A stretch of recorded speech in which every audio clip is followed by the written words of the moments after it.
अस्सलाम वालेकुम नाज़रीन, मैं हूं जलील संघी और आप देख रहे हैं मदारिस न्यूज़। आज हम मौजूद हैं रहीम यार खान में और रहीम यार खान की एक अजीम दीनी दरसगाह जामिया रहीमिया तफसीरुल कुरान ईदगाह के अंदर और हज़रत हमारे साथ मौजूद हैं मौलाना आमिर फ़ारूक अब्बासी साहब, यहाँ जामिया के मुदीर भी हैं और इसके अलावा जो ज़िला रहीम यार खान है उसके सतह पे जमीयत उलमाए इस्लाम के अमीर भी हैं और साथ साथ वफाकुल मदारिस अरबिया पाकिस्तान के मसूल भी हैं और इसके अलावा एक फ़ाउंडेशन चला रहे हैं तज़किया फ़ाउंडेशन के नाम से, उनके चेयरमैन भी हैं। तो इस हवाले से हमने आज हज़रत से टाइम लिया और हज़रत ने शफ़क़त फरमाई कि हज़रत आप वफाकुल मदारिस के मसूल भी हैं। तो वफाकुल मदारिस का जो नज़म है ख़ासकर ज़िले सतह पे हर एक मसूल होता है, तो मसूल की वफाकुल मदारिस की ख़ास ज़िम्मेदारी क्या होती है? और दूसरा ये कि अगर ज़िली मदारिस मसूल से रब्ता करें तो किस दर्जे तक रब्ता कर सकते हैं, किस दर्जे तक काम करवा सकते हैं? बिस्मिल्लाहिर्रहमानिर्रहीम। मैं सबसे पहले तो जी संगी साहब आपका और आपकी पूरी टीम का शुक्रिया अदा करता हूँ कि आप यहाँ तशरीफ़ लाए और आपने हमें अपनी इस ख़ास अपनी मोहब्बत से नवाजा। पहली बात तो ये है कि बहुत सारे अज़ला में जो वफाकुल मदारिस के जो मसूलीन हैं उनके मुख्तलिफ़ शोबे होते हैं। कोई शोबा बनीन का है, कोई बनात का है, कहीं पर अपना हिफ़्ज़ और कुतुब की तकसीम है, मुख्तलिफ़ कैटेगरी, हाँ मुख्तलिफ़ कैटेगरीज है। हमारे ज़िला रहीम यार खान में अल्हम्दुलिल्लाह अब तक तो एक ही बस मैं मसूल हूँ, उसमें शोबा हिफ्ज़, शोबा कुतुब, बनीन, बनात सारा जो है आप ही के वो इसी में होता है। आपका ये सवाल बहुत छोटा लेकिन इसका जवाब बहुत बड़ा है। वफाकुल मदारिस जैसे आप समझ रहे हैं, आप जानते भी हैं, हालात के साथ साथ वफाक की जिम्मेदारियाँ बढ़ती जा रही हैं। पहले हमारा जो काम था वो सिर्फ इम्तिहानात की हद तक था, इल्हाक और इम्तिहानात, कि हमने सिर्फ मदरसे में जाना है, उसका इल्हाक करना है, कि जदीद इल्हाक और जदीद इल्हाक का विजिट करना होता है जी, कि वो करना है। और इम्तिहानात के दिनों में है कि निगरान अमले का तयन और फिर अपना मराकिज़ का तयन और उन मराकिज़ में फिर अब सवालिया पर्चाजात को पहुँचाना, जवाबी पर्चाजात को पहुँचाना, उनकी वसूली, पहले सिर्फ ये काम होते थे।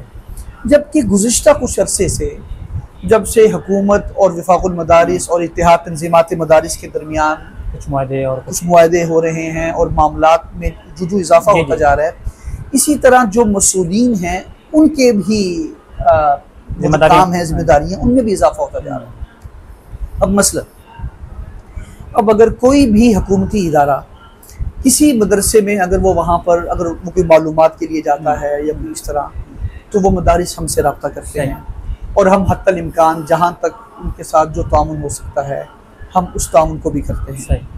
ख़ासकर 2016-17 से जो मदारिस की जो चरम कुर्बानी के सिलसिले में इजाज़त का एक मामला है, बल्कि मैं यहाँ इस बात को भी मैं हाईलाइट कर दूँ कि ज़िला रहीम यार खान के अंदर हमारे इस पूरे पंजाब के अंदर ज़िला रहीम यार खान वो वाहिद ज़िला है कि जहाँ एक वफाकुल मदारिस की दरख्वास्त पर वफाकुल मदारिस से मुल्हिक तमाम मदारिस को कुर्बानी की खालों की इजाज़त मिलती है। अच्छा, यहाँ के किसी मदरसे को इंतज़ामिया DC ऑफिस नहीं जाना पड़ता, सिर्फ हमारे यहाँ हमारे तमाम मदारिस के यहाँ की जो सरपरस्त हैं हमारे जनाब हज़रत अल्लामा अब्दुर्रऊफ़ रब्बानी साहब, मैं समझता हूँ ये असल तो उनकी काविशें हैं कि वो हर मौके पर हमारी उंगली पकड़कर हमें चलना सिखाते हैं और हमारी बहुत सारी रहनुमाई करते हैं। तो अल्हम्दुलिल्लाह उन्होंने हमने यहाँ एक तरीक़ाकार बनाया और बल्कि मैं तो पूरे अपने पंजाब के दीगर मसूलीन से भी ये बात अर्ज़ करता होता हूँ कि हमारा ये जो है ये तरीक़ा ये आप हज़रात के लिए भी एक बहुत उम्दा एक मिसाल है।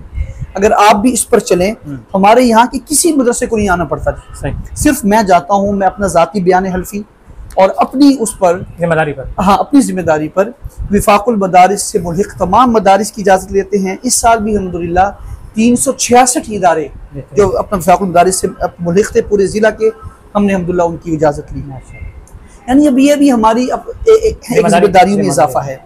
फिर कुछ अर्सा से फिर अपना वफाक ने एक तजदीद इल्हाक का सिलसिला शुरू किया। बिल्कुल, हर साल नहीं, वो हर साल नहीं है। अच्छा, जो मदारिस जिनका इल्हाक हिफ्ज़ तक है उनकी के 3 साल के बाद, जिनका इल्हाक सानविया तक है वो 4 साल के बाद, जिनका इल्हाक आलमिया तक है वो 5 साल के बाद उनकी तजदीद होती है।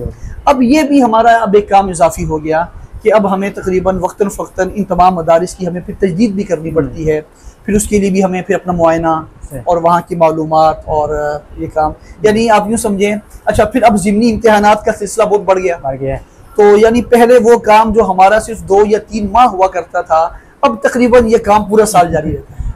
और हिफ्ज़ के इम्तिहान 2 कर दिए।